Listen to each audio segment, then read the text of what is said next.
நிம்மதி property management. Contact 7667008800. அனைவருக்கும் வணக்கம். அதிமுக தேர்தல் வேட்பாளர்களை அறிவிச்சிட்டாங்க, திமுக அவங்க வேட்பாளர்களை அறிவிச்சிட்டாங்க, நாம் தமிழர் அறிவிச்சிட்டாங்க, தமிழக வெற்றி கழகம் கூட அறிவிச்சிட்டாங்க.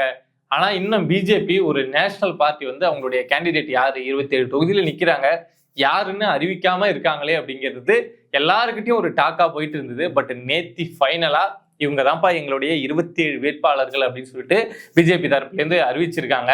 பட் இந்த லிஸ்ட் வந்ததுக்கு அப்புறம் ஒரு டாக் என்ன போயிட்டு இருக்கு அப்படின்னா, அண்ணாமலையோட பேர் வந்து இந்த லிஸ்ட்ல இல்லையே அப்படின்னு வந்து நிறைய பேர் வந்து வருத்தத்தோட பதிவு செய்யற விஷயங்களை பாக்குறோம். அது மட்டும் இல்லாம சரி அண்ணாமலையோட பேர் இல்ல, அண்ணாமலையோட ஆதரவாளர்கள் அண்ணாமலை கூட யாரு க்ளோஸா வந்தாங்களோ அவங்களுடைய பேரும் இதுல இல்லையே அப்படின்னு சொல்லிட்டு நிறைய பேர் வந்து பேசி புலம்புறத பார்க்க முடியுது.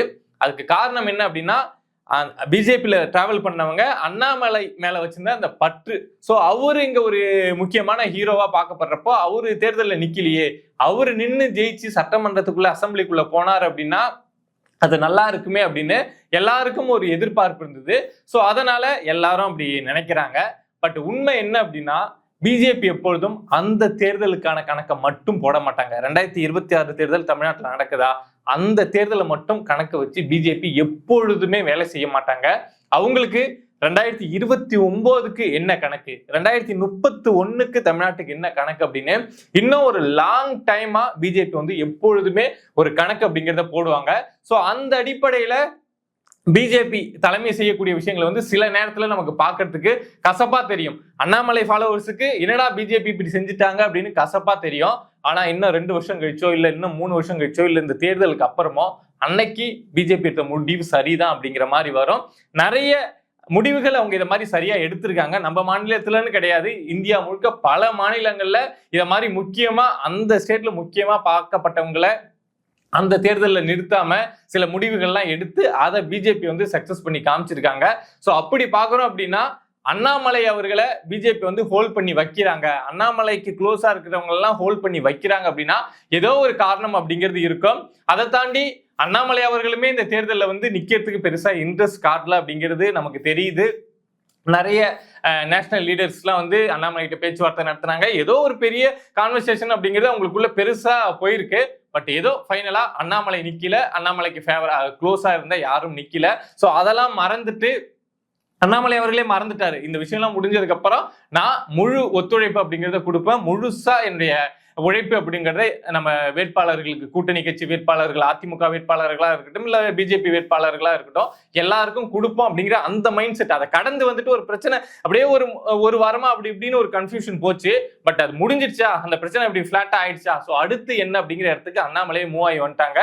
ஸோ இருக்கக்கூடிய பிஜேபி தொண்டர்களும் சரி பாஜக தலைமை வந்து ஏதோ ஒரு முடிவு எடுக்கிறாங்க அப்படின்னா அது கட்சிக்கும் அந்த தலைவருக்கும் ஒரு நல்ல முடிவா தான் இருக்கும் அப்படின்னு யோசிச்சு அடுத்த விஷயத்துக்கு கடந்து வாங்க. ஏன்னா இந்த 26 தேர்தல் தமிழ்நாட்டுக்கு வந்து ரொம்ப ரொம்ப ரொம்ப ரொம்ப முக்கியமான தேர்தலா இருக்கலாம். ஆனா பிஜேபியை பொறுத்த வரைக்கும் 29 தேர்தல் அப்படிங்கிறது ரொம்ப ரொம்ப ரொம்ப முக்கியமான தேர்தல். ஸோ அவங்க அதை நோக்கியும் அவங்களுடைய விஷன் அப்படிங்கிறது இருக்கும். ஸோ அதனால அவங்களுடைய முடிவுகளை பெருசா நம்ம சந்தேகிக்க தேவையில்லை.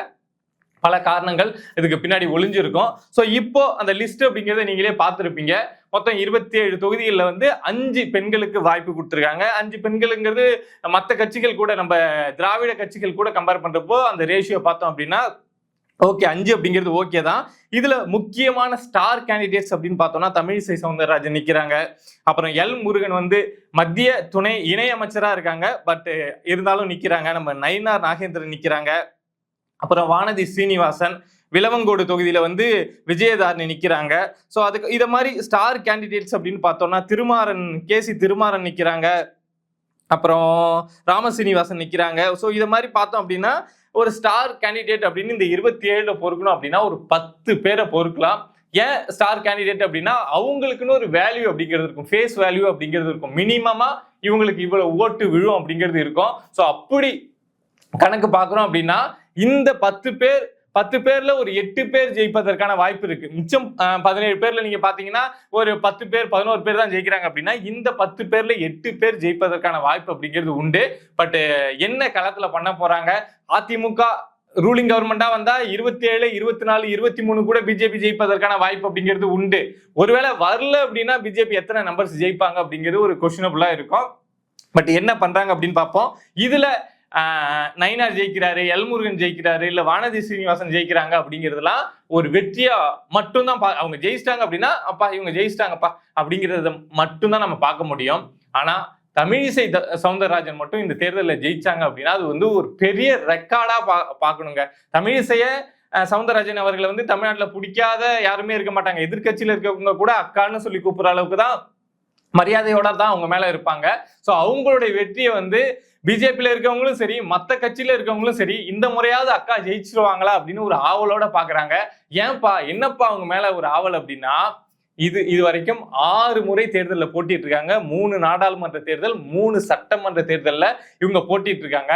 பட் 6 முறையும் தோத்துருக்காங்க. 6 முறை தோத்துட்டு திரும்ப அந்த எனர்ஜியோட நான் களத்துல நிப்பேன் அப்படின்னு வந்து நிக்கிறதுக்கு அது தனியா ஒரு மைண்ட் செட் வேணும். இதையா சொல்றீங்க? இதுக்கு முன்னாடி ஆளுநரா இருந்தாங்க. அந்த நேரத்துல 2026 நாடாளுமன்ற தேர்தல் வருது. அப்போ எனக்கு இந்த ஆளுநர் பதவியெல்லாம் வேணாம், நான் கேண்டிடேட்டா நிக்கிறேன், நான் மக்களுக்கான பிரதிநிதியா தான் மாறணும்னு நினைக்கிறேன் அப்படின்னு சொல்லிட்டு ஆளுநர் பதவி வேணாம் அப்படின்னு சொல்லிட்டு சென்னை சவுத்துல வந்து 2024 பார்லிமெண்ட் எலெக்ஷன்ல நின்னாங்க. பட் அப்பயும் தோத்து போனாங்க. அது வந்து 6வது முறையா அவங்க தோத்து போனது. பட் 6 முறை தோத்தாலும் பரவாயில்ல, நான் 7வது முறையா நிப்பேன் அப்படின்னு சொல்லிட்டு தமிழிசை அக்கா அவங்க வந்து இப்போ திரும்ப 2026 மயிலாப்பூர் தொகுதியில நிக்கிறாங்க.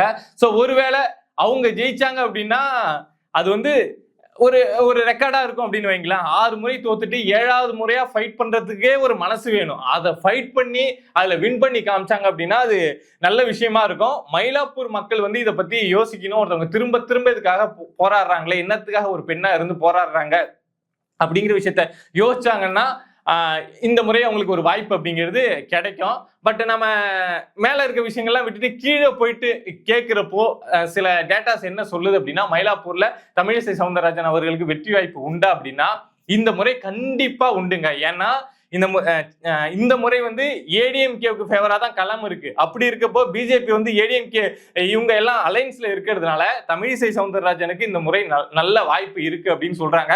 அதான் நான் ஆல்ரெடி சொல்லியிருந்தேன்ல, ஏடிஎம்கே ரூலிங் கவர்மெண்டா வந்தா 27 ஒரு 24, 23, 22 வரைக்கும் இங்க பிஜேபி ஜெயிப்பதற்கான வாய்ப்பு அப்படிங்கிறது உண்டுன்னு சொல்லியிருந்தேன். அப்படி பாக்குறப்போ தமிழிசை சவுந்தரராஜனுக்கு ஒரு நல்ல வாய்ப்பு இருக்கு அப்படின்னு சொல்றாங்க. அதே மாதிரி வானதி சீனிவாசன் அவர்கள் வந்து கோவை நார்த்ல நிக்கிறாங்க. ஸோ அவங்க போன முறை எப்படி ஜெயிச்சாங்கன்னு தெரியும். ஒரு நெக் டு நெக் அப்படியே ஃபைட் போயிட்டே இருந்தது. கமல் ஜெயிப்பாரா, வானதி ஜெயிப்பாங்களா அப்படின்னு போயிட்டே இருந்தது. பட் கடைசி நேரத்தில் ஒரு 1000 ஓட்டு வித்தியாசத்துலதான் வானதி சீனிவாசன் அவர்கள் வந்து ஜெயிச்சாங்க. பட் இந்த முறை அந்த தொகுதி அந்த அளவுக்கு நார்த் வந்து அந்த அளவுக்கு வானதி அவர்களுக்கு டஃபா இருக்குமா அப்படின்னா இருக்காது. போன முறை கமல் அப்படிங்கிறதுனால ஒரு புது ஃபேஸ், திமுகவே இங்க இருக்கக்கூடாதுன்னு ரிமோட்டால அடிச்ச ஃபேஸ் அப்படிங்கிறதுனால அவர் மேல ஒரு கிரேஸ் இருந்ததுனால மக்கள் அந்த பக்கம் போனாங்க. பட் இந்த முறை அந்த அளவுக்கு இருக்காது அப்படின்னு சொல்றாங்க. நயினா நாகேந்திரன் வந்து அவருக்குன்னே ஒரு ஃபேன் பேஸ் இருக்குன்னு வைங்களா. அவர் எங்க போய் நின்னாலும் அவருடைய குணத்துக்கும் சரி, அவருடைய ஃபேஸே வந்து ஒரு அமைதியா பவ்யமான ஃபேஸா இருக்கும். ஸோ சாத்தூர் தொகுதியில வந்து அவர் ஈஸியா ஜெயிச்சிருவார் அப்படின்னு சொல்றாங்க.